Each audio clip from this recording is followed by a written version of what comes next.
अस्सलाम वालेकुम दोस्तों, वीडियो देखने से पहले हमारे चैनल को सब्सक्राइब कीजिए और सामने बेल आइकन को दबा दीजिए ताकि वीडियो बाकायदगी में आपके पास पहुंचती रहे।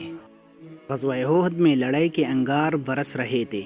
मुशरिकीन के नाशी बहादुरों की तलवार की ज़िद में आकर इधर उधर बिखर रही थी और मौत सरों पर मुंड ला रही थी। इतने में हज़रत अली करमुल्लाह वजह मुसलमानों के नंबरदार हुए तो मुशरिकीन के नंबरदार अबू साद बिन अबी तलहा ने इनको देखा और अपने घोड़े को दौड़ता हुआ मैदान जंग के बीच में पहुंचा, जहां गर्दनें उड़ रही थी, और फखर अंदाज में कहने लगा, क्या कोई मर्द मैदान में है? इसने जवाब नहीं दिया।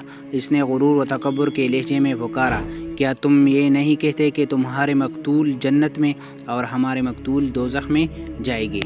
क्या तुम में से कोई शख्स ये नहीं चाहता कि वो मेरी तलवार के ज़रिए जन्नत में चला जाए या मैं इसकी तलवार से दोज़ख में चला जाऊं? हज़रत अली अबनी तालिब करमुल्लाह वजह ने इस मुशरिक अबू साद बिन अबी तलहा पुकार का जवाब देते हुए कहा, इस ज़ात की कसम है जिसके कब्ज़े में मेरी जान है, मैं इस वक्त तक तुझसे जुदा नहीं होगा जब तक कि तुझे मुझे अपनी तलवार से जन्नत में ना पहुंचा दे। दोनों मैदान का रज़ा में निकले, दोनों का मुकाबला हुआ, दोनों ने अपने अपने वार किए, मगर हज़रत अली रज़ियल्लाहु अन्हु ने तलवार की एक ज़रब लगाई और इसकी टांग काट दी और वो ज़मीन पर गिर पड़ा और अबू साद बरहना हो गया। फिर वो मुल्तजी हुआ, ए अपने आम, मैं तुझे खुदा की कसम देकर कहता हूँ और तुझसे रहम की दरख्वास्त करता हूँ।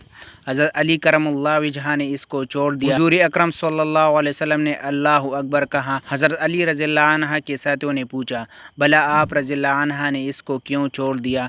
इसका काम ही तमाम कर देते। हज़रत अली रज़ियल्लाहु अन्हु ने इनको जवाब दिया कि मेरे सामने इसका सतर खुल गया और इसने मुझसे रहम की अपील भी की थी।